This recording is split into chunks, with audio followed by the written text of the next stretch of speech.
presentar hechos.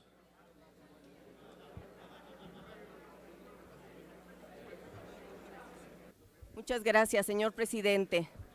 Estamos aquí en un debate que quisiéramos que se hubiera dado en otras condiciones. Reconozco que quienes hoy tomaron la tribuna lo hacen porque hay una enorme indignación, un enorme dolor, una enorme preocupación por el destino del país. Y sin embargo, quienes estamos en este recinto hemos decidido que tendríamos que discutir, hacer análisis, hacer planteamientos. No ha sido fácil y hay restricciones para lo mismo. Sin embargo, en el marco de esta estrechez hay que utilizar el tiempo para que cada quien defina su posición. Son tiempos de definiciones y cada quien tenemos que tomar partido y tenemos que hacerlo con plena convicción.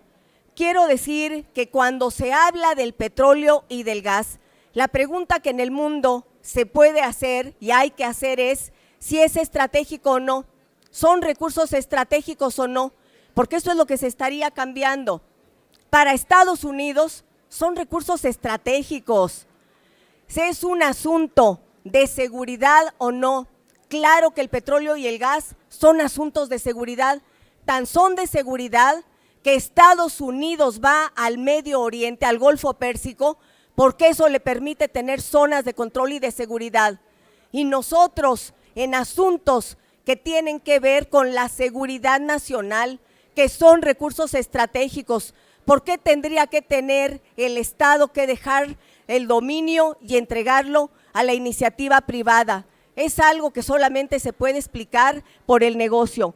Y lo digo porque poner el petróleo concesionado es permitir que sean los particulares los que definan su interés por encima del país. ¿O acaso pensamos que un particular va a pensar en la nación?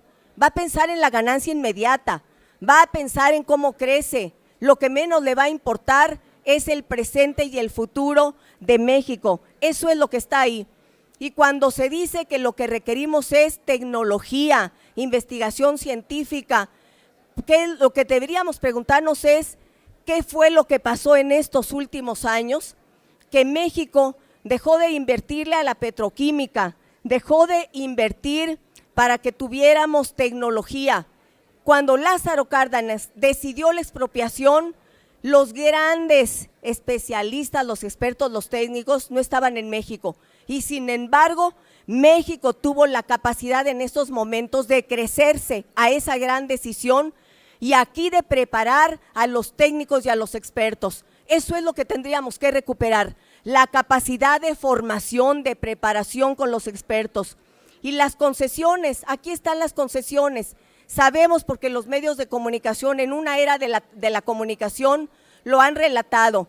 ¿Les suena tan preocupante el uso de la palabra que han decidido transformarla en licencias acotadas? Es exactamente lo mismo. Y cada elección es un referéndum. La pregunta que a todos nos salta es ¿por qué el presidente Peña Nieto durante su campaña no señaló que uno de sus propósitos era abrir a la iniciativa privada el petróleo y el gas? No lo hizo porque hubiera tenido un voto en contra. Y cuando esa noticia, esa posibilidad se filtró, él la negó terminantemente.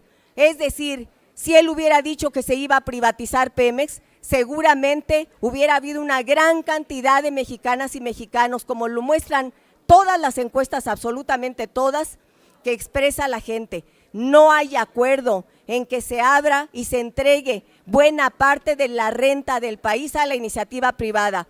Este México nuestro no se explicaría sin la renta petrolera, los hospitales, las universidades, sin las grandes inversiones de infraestructura, sin esa renta petrolera. Por supuesto que lo que hoy se quiere hacer genera tal preocupación que en el caso del PAN, hasta Diego Fernández de Ceballos advierte el riesgo de tomar una decisión de esta naturaleza. Termino, señor presidente. Lo que ha fallado en nuestra industria petrolera ha sido que no se han tomado medidas para enfrentar la corrupción, para enfrentar el desaseo del sindicato, de funcionarios y de partidos políticos. Eso es lo que se tendría que atender. Defendamos que este recurso estratégico de la nación, que nos da no solamente soberanía, porque aquí se dice que soberanía ya no es un término moderno, pero el de seguridad nacional sí, y es un asunto de seguridad nacional, tendría que seguir siendo de la nación, debe seguir siendo de la nación. Y nuestro voto es porque no se modifique ni el artículo 25, 27 y 28 constitucional, de manera clara, precisa, informada y comprometida con el país. Muchas gracias.